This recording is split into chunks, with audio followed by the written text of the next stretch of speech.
ஓம் ஸ்ரீராம ராம ராமேதி ரமே ராமே மனோரமே சகசிரநாம தத்துல்யம் ஸ்ரீராமநாம வராணனே. உலகம் யாவையும் தாமுழா வாக்கலும் நிலைபெறுத்தலும் நீக்கலும் நீங்களா அழகிலா விளையாட்டுடையார் அவர் தலைவர் அன்னவர்க்கே சரண் நாங்களே. எத்திர எத்திர ரகுநாத கீர்த்தனம் தத்திர தத்திர கிருத்தமாஸ்தகாஞ்சலிம் வாஷ்பவாரி பரிபூர்ணலோச்சனம் மாருதிம் நமது ராட்சசாந்தகம்.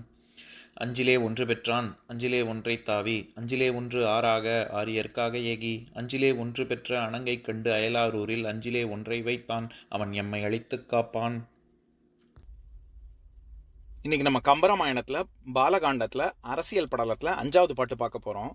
ஈந்தே கடந்தான் இறப்போர் கடல் எண்ணில் நுண்ணூல் ஆய்ந்தே கடந்தான் அறிவு என்னும் அளக்கர் வாளால் காய்ந்தே கடந்தான் பகைவேலை கருத்து முற்ற தோய்ந்தே கடந்தான் திருவின் தொடர் போக பவ்வம் இதுதான் பாட்டு. இப்போ பதம் பிரித்து பொருள் பார்க்கலாம். இறப்போர் கடல் ஈந்தே கடந்தான். இந்த பாட்டிலையும் தசரதனுடைய பெருமைகளை தான் பார்க்குறோம். இறப்போர் கடல் ஈந்தே கடந்தான். அந்த அரசன் இந்த இடத்துல தசரதனை தான் குறிக்கும். அவ்வரசன் தன்னிடம் யாசிப்பவர்கள் என்னும் கடலை ஈதல் என்னும் தெப்பம் கொண்டு கடந்தான். அதாவது இறப்போர் கடல் என திரண்டு வரும் யாசிப்பவர்கள் மத்தியில் அவன் எப்படி பண்ணுறான், அந்த கடலை எப்படி கடக்கிறான் அப்படின்னா ஈகை அப்படிங்கிற ஒரு படகை பயன்படுத்தி கடக்கிறான் அப்படின்னு சொல்றாரு. அறிவு என்னும் அளக்கர் எண்ணில் நுண்ணூல் ஆய்ந்தே கடந்தான்.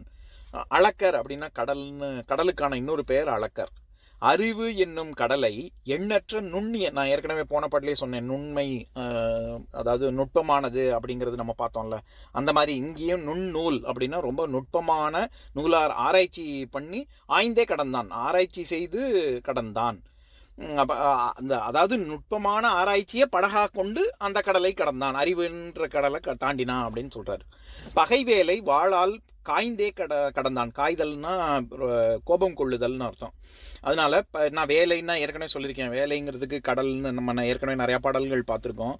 வேலைன்னா கடல்னு அர்த்தம். பகைவர்கள் என்ற கடலை வாழ் முதலிய படைத்துணை கொண்டு கோபம் காட்டி நீந்தினான்.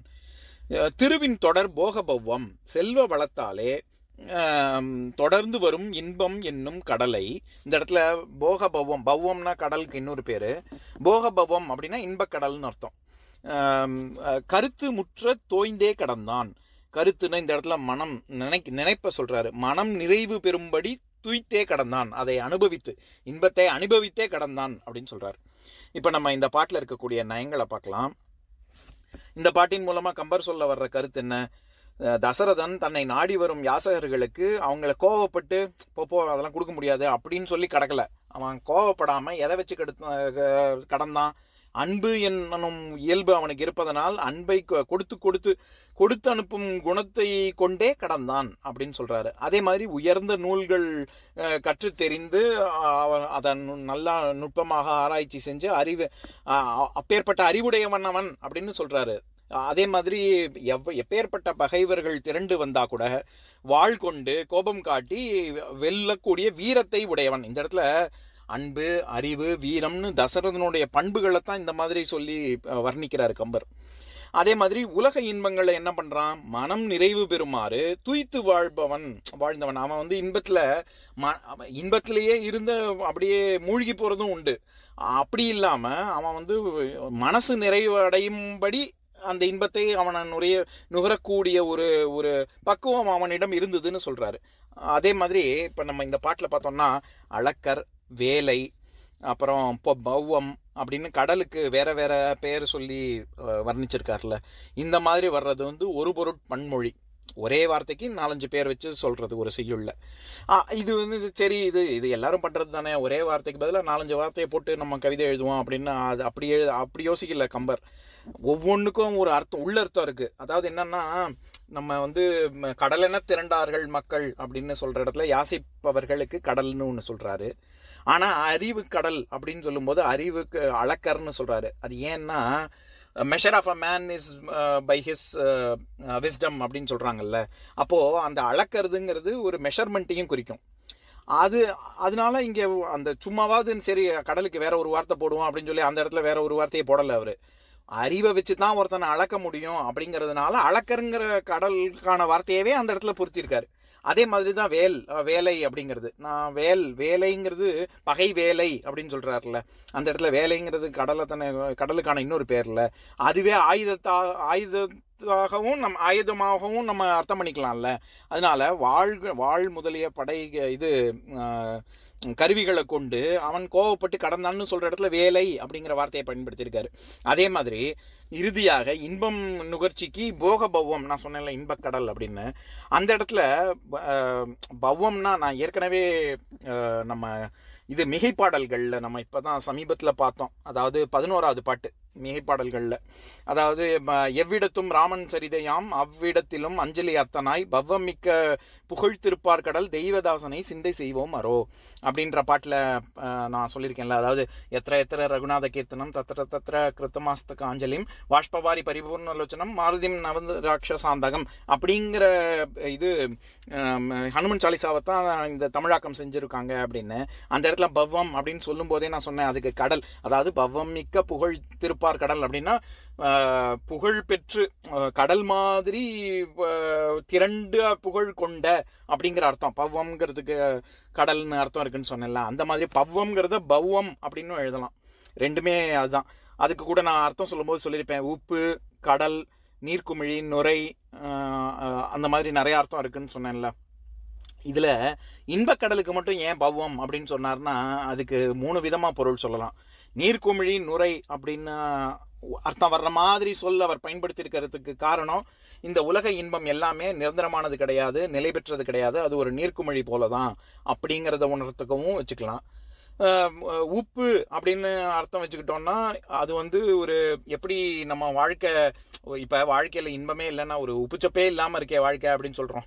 எப்படி சாப்பாட்டுக்கு உப்பு தேவையோ அந்த மாதிரி வாழ்க்கைக்கு இன்பம். ஒருத்தன் வாழ்க்கை பூரா துன்பமே அனுபவிச்சுருந்தான்னா வெறுத்து போயிடாதா?